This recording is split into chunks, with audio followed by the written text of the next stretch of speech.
بسم اللہ الرحمن الرحیم الحمد للہ رب العالمین والصلاة والسلام علی سید الانبیاء والمرسلین اما بعد۔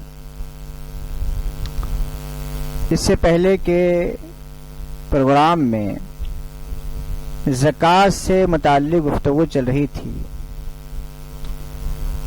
آج کے اس پروگرام میں ایک اہم مسئلہ ہے، وہ ہے مصارف زکوٰۃ، یعنی کن لوگوں کو زکوٰۃ کی رقم دی جا سکتی ہے، کون لوگ زکوٰۃ کے مستحق ہیں۔ زکوٰۃ ایک اہم عبادت ہے اور شرعی فریضہ ہے۔ یہ عام انسانی ہمدردی یا انسان کے تعاون اور مدد کا مسئلہ نہیں ہے، بلکہ انسان کے تعاون اور مدد کے ساتھ ساتھ عبادت بھی ہے اور ایک شرعی فریضہ بھی ہے۔ اس لیے زکوٰۃ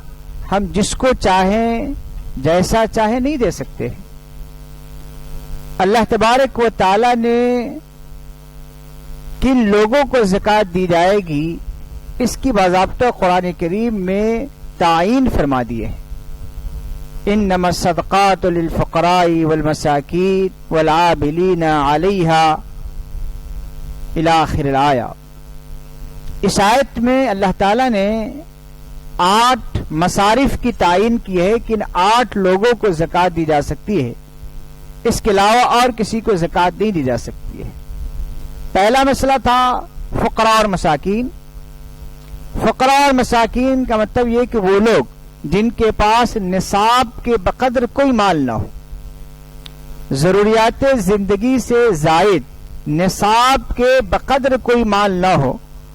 تو وہ فقیر سمجھے جائیں گے۔ مثلا ایک آدمی ایسا ہے جس کے پاس گاڑی ہے، گھر ہے، لیکن اس کے پاس اس کے علاوہ 7.5 تولہ سونا یا 52.5 تولہ چاندی یا اس کے بقدر رقم یا ضروریات زندگی سے زائد کوئی ایسی چیز جس کی قیمت 52.5 تولہ چاندی کے بقدر ہو، ایسی کوئی چیز اس کے پاس نہ ہو، تو وہ فقیر سمجھا جائے گا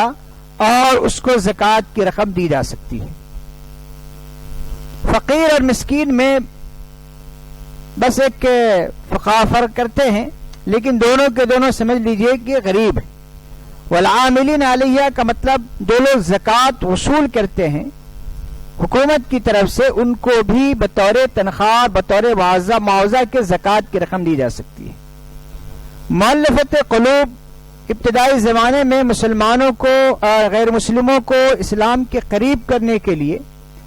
یا غیر مسلموں کے شر سے بچنے کے لیے ان کو بھی زکوٰۃ کی رقم دی جاتی تھی، لیکن سیدنا حاتم رضی اللہ تعالیٰ عنہ کے دور میں چونکہ اب ضرورت باقی نہیں رہی، اسی لیے اس کا حکم فقہاء نے منسوخ مانا ہے۔ اسی طرح پہلے زمانے میں غلاموں کو آزاد کرنے کے لیے زکوٰۃ کی رقم دی جا سکتی تھی۔ اسی طرح اگر کوئی آدمی بہت زیادہ مقروض ہو تو اس کی قرض کی ادائیگی بھی زکوٰۃ کی رقم سے کی جا سکتی ہے۔ اسی طرح کوئی مجاہد ہے، اللہ کے راستے میں جہاد کے نکلا ہے اور اس کے پاس سرمایہ نہیں ہے، یا کوئی طالب علم ہے جو دین کی خدمت کرتا ہو اور اس کے پاس مجبوری ہو تو اس کو بھی زکوٰۃ کی رقم دی جا سکتی ہے۔ مسافر سفر کے درمیان چاہے اس کے پاس گھر میں مال ہو، لیکن سفر کے درمیان کسی حالات کی وجہ سے اس کے اپنے پیسہ ختم ہو گیا، تو ایسی صورت میں اس کو بھی زکوٰۃ کی رقم دی جا سکتی ہے۔ زکوٰۃ اپنے اصول اور فروع کو نہیں دے سکتے۔ مثلا باپ کو، دادا کو، نانا کو، نانی کو،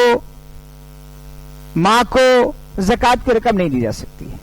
اسی طرح فروع سے مراد یہ ہے کہ بیٹی کو، بیٹا کو، پوتا کو، پوتی کو، نواسے کو، نواسی کو زکوٰۃ کی رقم نہیں دی جا سکتی۔ بسا اوقات ایسا مسئلہ ہوتا ہے کہ ایک ماں باپ بہت زیادہ خوشحال نہیں ہوتے ہیں، لیکن صاحب نصاب ہوتے ہیں، اپنی بیٹی کو زکوٰۃ کے ذریعے سے مدد کرنا چاہتے ہیں، تو اسی صورت میں وہ زکوٰۃ کے ذریعے سے اپنی بیٹی کی مدد نہیں کر سکتے۔ البتہ داماد اگر مستحق ہے تو داماد کو زکوٰۃ کی رقم دی جا سکتی ہے، بیٹے کو زکوٰۃ کی رقم نہیں دی جا سکتی ہے، لیکن بہو اگر مستحق ہے اس کے پاس 7.5 تولہ سونا یا 52.5 تولہ چاندی نہ ہو تو بہو کو زکوٰۃ کی رقم بھی دی جا سکتی ہے۔ اسی طرح سے بھائی بہن کو زکوٰۃ کی رقم دے سکتا ہے۔ دیگر رشتہ دار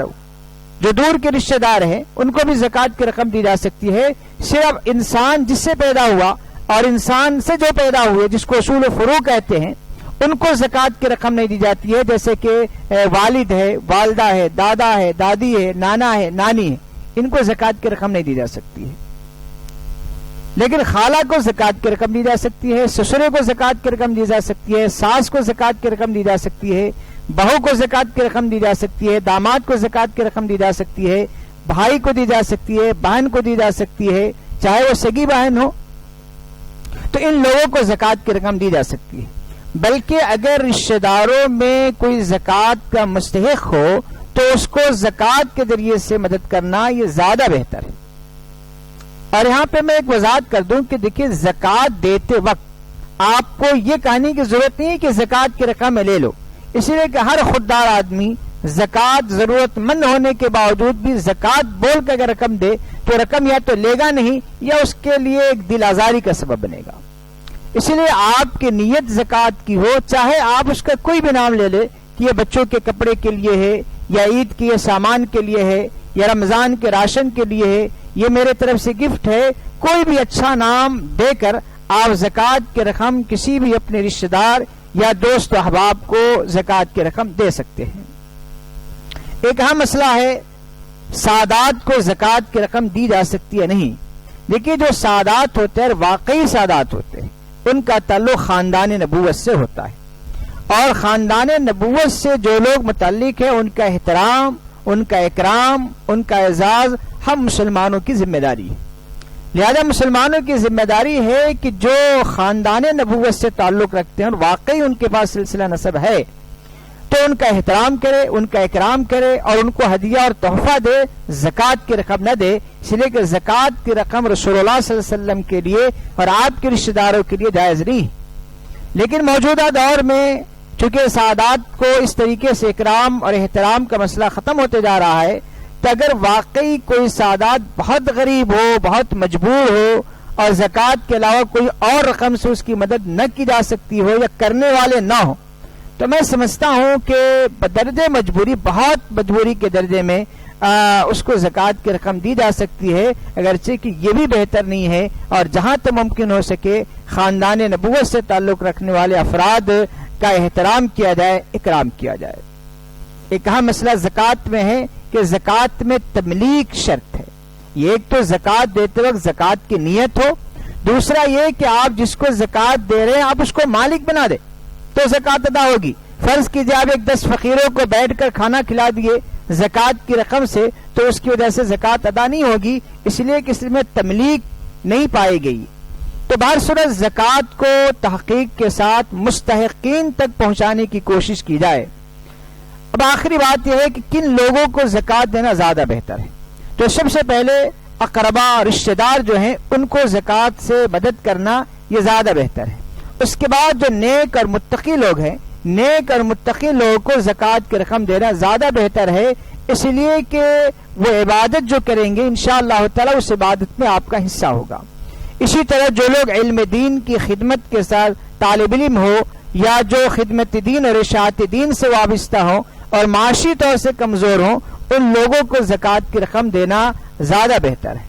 اسی طرح معاشرے اور سماج کے اندر وہ لوگ جو انتہائی غیرت مند ہوتے ہیں، مجبوری کے باوجود بھی زکوٰۃ کسی کے سامنے ہاتھ نہیں پھیلاتے ہیں، تو ایسے لوگوں کو بھی ڈھونڈ ڈھونڈ کر زکوٰۃ دینے کی کوشش کرنی چاہیے اور ان کی ضرورتوں کو پوری کرنی چاہیے۔ اور آخری میں ایک بات عرض کر دوں کہ غیر مسلم کو زکوٰۃ کی رقم نہیں دی جا سکتی ہے، اس لیے کہ نبی علیہ الصلوٰۃ والسلام نے فرمایا تو خذ من اغنیائہ وترد علی فقرائہ،